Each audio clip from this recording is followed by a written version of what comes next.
Halo Sobat Bisnis, selamat datang di Perspektif. Bincang-bincang santai mengupas tentang kesiapan kita dalam melaksanakan perjanjian perdagangan bebas sehingga kita bisa memaksimalkan perjanjian dagang tersebut. Acara ini difasilitasi oleh Rice Plus Indonesia, sebuah kerjasama antara pemerintah Indonesia dengan Uni Eropa dalam hal fasilitasi perdagangan.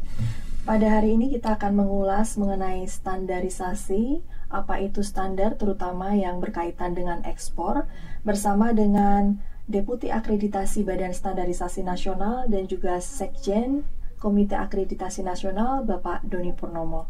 Selamat pagi Pak Doni. Selamat pagi Bu Yulia. Apa kabar, sehat Pak? Alhamdulillah. Terima kasih Pak sudah berkenan meluangkan waktu untuk berbincang bersama kami. Baik Pak, mungkin bisa langsung kita mulai.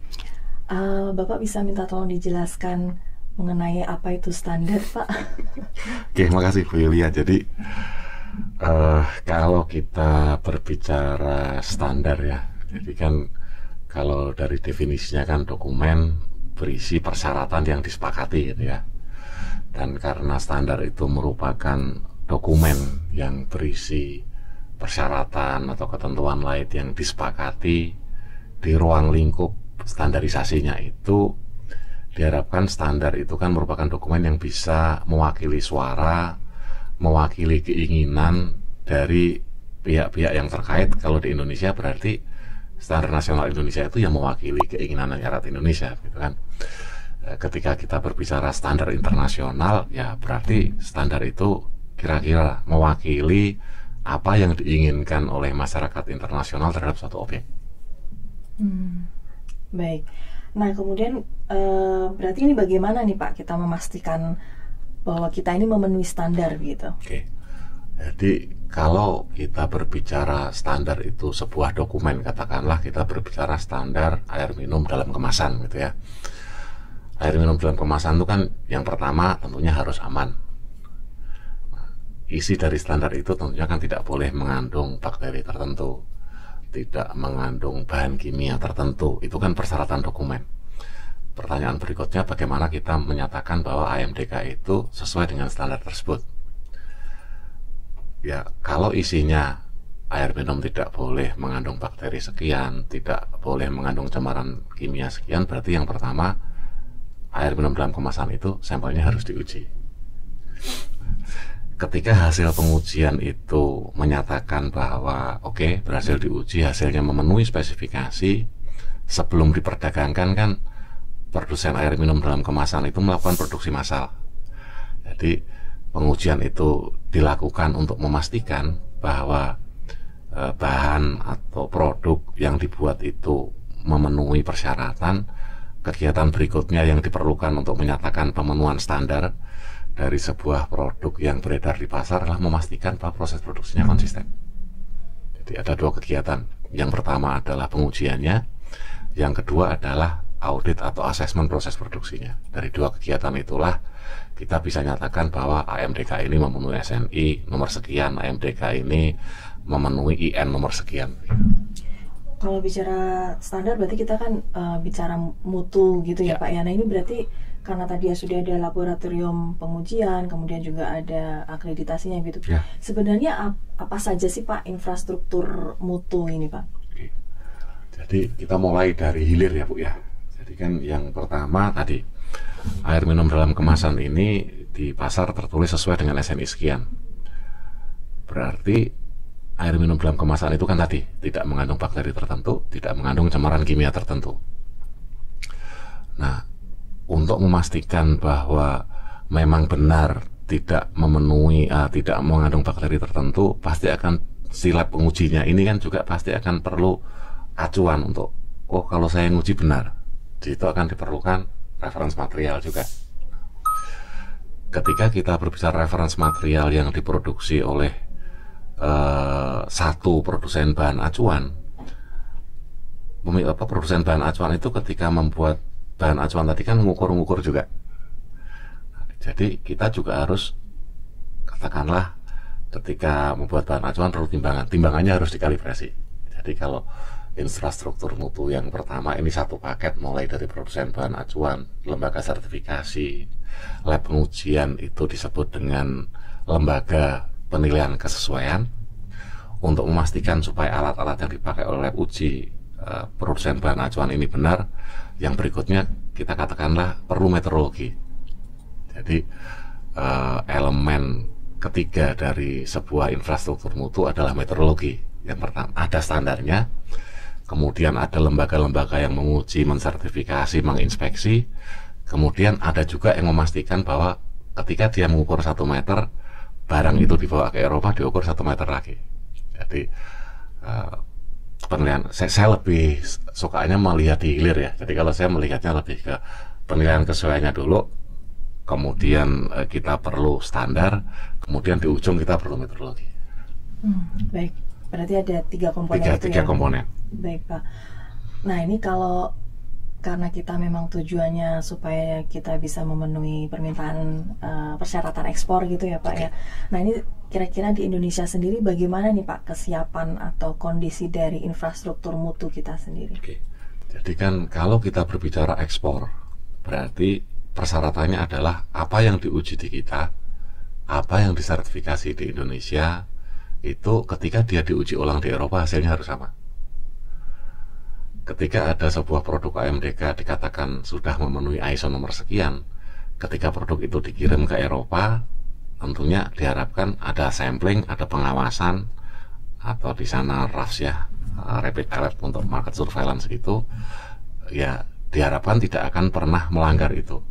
Karena kan kalau kita ekspor sekali melanggar, pasti ekspornya ditutup lagi kan. Jadi persyaratan pertama, kalau kita lihat dari hulu, berarti meter di Indonesia harus sama dengan meter di Eropa, kilogram di Indonesia harus sama dengan kilogram di Amerika. Jadi yang pertama yang namanya Lembaga Meteorologi Nasional di Indonesia, pengelola standar nasional satuan ukuran di Indonesia harus sama juga dengan, kalau di istilah ini NMI ya, National Meteorology Institute di kita harus setara dengan kemampuan National Meteorology Institute di negara-negara lain.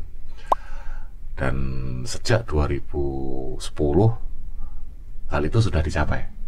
Meskipun ruang lingkupnya mungkin belum bisa memenuhi kebutuhan ekspor untuk seluruh produk Indonesia. Jadi persyaratan pertama sudah terpenuhi. Kemudian persyaratan kedua, lab ujinya juga harus diakui sama.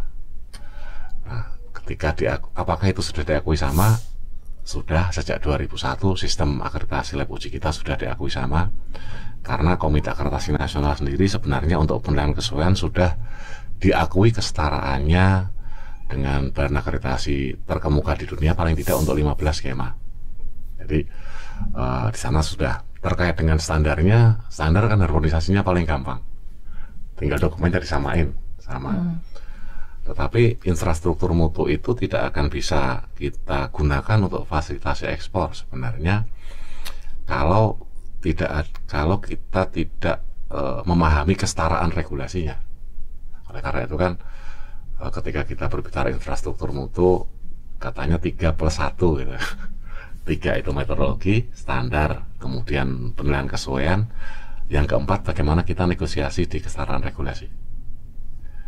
Dan kalau bagi saya sendiri, ketika berbicara negosiasi regulasi, tidak bisa menang sendirian, Bu. Karena kalau kita berbicara Indonesia dan Eropa, Indonesia dan Amerika, ada produk-produk yang hanya diproduksi di Indonesia dan dibutuhkan di sana. Ada juga produk-produk yang memang diproduksi hanya di Eropa dan Amerika, tapi dibutuhkan di Indonesia. Jadi tidak mungkin ada negara yang sama sekali tidak impor. Tidak mungkin, karena itu ya memang udah harus seperti itu. Ekonomi kan harus bisa berjalan kalau ada perdagangan. Dan supaya bisa perdagangan ya regulasinya harus saling bisa memahami, harus bisa saling menerima supaya perdagangan itu lancar.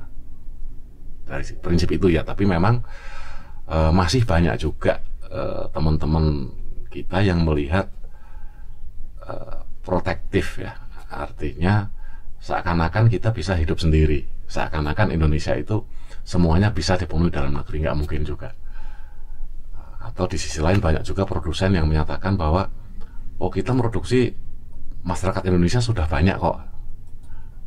Yang paling berat bicara seperti itu Cina sebenarnya. Tapi kenapa Cina justru ngejar kemana-mana, kan Eropa juga kalang kabut. Jadi itu kira-kira dari sisi trade ya. Tapi sebenarnya mungkin ini juga salah satu yang bisa difasilitasi oleh perjanjian perdagangan ya Pak ya, Ya. kan supaya bisa ada kesepakatan-kesepakatan gitu ya. pasti. Termasuk salah satunya mungkin bisa ada kesetaraan regulasi, harmonisasi. Betul. Kemudian juga masalah yang lainnya juga ya Pak ya, untuk mengatasi hambatan-hambatan perdagangan lainnya ya. Ini berdasarkan studi yang dilakukan oleh RISE gitu ya Pak ya. Kita kan Indonesia ini kan kaya dengan hasil alam gitu ya, komoditas unggulan daerah gitu.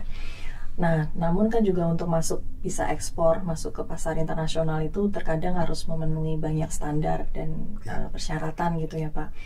Nah, salah satu yang menjadi kendala atau tantangan itu terkadang laboratoriumnya itu tidak berada di daerah itu gitu. Betul. Sehingga ketika harus mengirim sampel ini kan juga jauh. Ya, jika lain jauh juga berpotensi ada kontaminasi dan sebagainya begitu ya Pak. Nah, ini bagaimana Bapak menanggapi mengenai mismatch ini? Sebenarnya kan pihak swasta itu pasti akan mau investasi laboratorium kalau memang setelah swasta itu investasi ada jaminan bahwa pemerintah tidak akan investasi yang sama. Karena kalau swasta sudah investasi laboratorium sekian puluh miliar, tiba-tiba kemudian pemerintah invest fasilitas yang sama, sedangkan gajinya sudah dibayari oleh pemerintah, ya pasti nggak akan bisa bersaing dong swastanya. Dan pemerintah menurut saya sudah membuat kebijakan yang luar biasa ya. Saya juga terlibat di sana di dalam Undang-Undang Cipta Kerja, kan prinsipnya sebenarnya pemerintah bekerja sebagai regulator, melihat resiko kegiatan yang bisa dilakukan oleh pihak ketiga ya dilepaskan ke pihak ketiga. Mudah-mudahan setelah review turunan Undang-Undang Cipta Kerja itu selesai, tidak di yang lain ya, karena kan memang banyak protes di tenaga kerjaan dan terusnya, tapi lupakan itu. Di sisi pelimpahan ke pihak ketiga, kalau memang yang resiko menengah tinggi sampai rendah itu dilepas ke pihak ketiga, dan pemerintah, kalau sudah ada investor ke pihak ketiga, pemerintah tidak mencampuri itu lagi, saya yakin pasti akan berjalan. Karena di daerah kan banyak orang kaya juga. Iya. Jadi pemerintah ini pada dasarnya mendorong ada regulasi untuk mendorong. Ya, jadi sebenarnya kan semangat dari Undang-Undang Cipta Kerja itu laboratorium biarlah dikerjakan oleh pihak ketiga yang kompeten. Dan Indonesia akan sulit bagi pemerintah Indonesia untuk membangun lab, katakanlah di pulau-pulau utama saja ya, di pulau-pulau utama, dan semuanya harus dikelola oleh pemerintah. Personel pemerintah pasti akan sangat boros dari sisi personel. Padahal kalau itu dilepas untuk dilakukan oleh pihak ketiga, swasta, yang kompetensinya kita kendalikan, dari pemerintah sebenarnya juga akan ada penambahan juga. Karena kalau pelaku usahanya maju ekspor, pemerintah kan pasti pajaknya nambah kan. Dan karena labnya juga diberikan ke pihak ketiga, ketika industrinya berjalan, labnya kliennya banyak, pendapatan naik, juga akan ada tambahan pajak lagi. Cuman memang masih ini ya, artinya mensosialisasikan itu masih sedang dilakukan lebih dalam oleh Kementerian Perekonomian, supaya kementerian dan lembaga itu tidak lagi berpikir untuk mengerjakan dari A sampai Z. Berarti ini ada peluang bisnis ya, peluang bisnis untuk laboratorium. Pasti, dan bukan hanya untuk laboratorium, mungkin untuk yang sertifikasi ya. Sebelumnya kan yang paling gampang lah, ketika pandemi ini kan berbicara sertifikasi cleanliness, health, safety, and environment, tadinya kan itu dilakukan sendiri oleh Kementerian Pariwisata, dibiayai oleh pemerintah. Tapi kemudian ketika diskusi saya sempat bertanya ke Pak Deputi Kemenpar, lah kalau hotel-hotel besar bintang 5, Marriott Group, Hilton Group dibayarin pemerintah kan malu ya. Lepas saja ke pihak ketiga, dan akhirnya Pak Sandi oke dilepas ke pihak ketiga. Tahun lalu kita launching skemanya, ternyata sekarang lembaga sertifikasinya sudah ada 8. Artinya bisnis bergulir. Dan kalau model-model seperti ini bisa diadopsi untuk laboratorium juga, saya rasa Indonesia akan bisa cepat berkembang dari sisi pemenuhan kebutuhan infrastruktur mutu di lapangan. Mungkin itu, Bu Yulia. Baik, tapi sementara menunggu ada investasi nih Pak, untuk laboratorium atau lembaga sertifikasi yang sudah ada nih sekarang. Nah ini bagaimana nih Pak supaya bisa bisa memenuhi kebutuhan untuk pengujian? Jadi sebenarnya mungkin kalau di sektor pangan kita belum banyak melihat ada lab-lab yang ada di daerah-daerah terpencil. Tapi ketika kita berbicara membuka peluang bisnis laboratorium di sektor yang lain, Bu, salah satu hal yang paling besar itu kan sekarang kita pertambangan ya, karena ada smelter nikel di situ, itu pertumbuhan investasi lab swasta di bidang itu luar biasa. Jadi kalau Ibu ke Kendari, di dekat tambang nikel kita yang dekat smelter itu mungkin ada 20-an lab di sana, dan semuanya swasta. Kata kuncinya memang Kementerian SDM tidak investasi lab.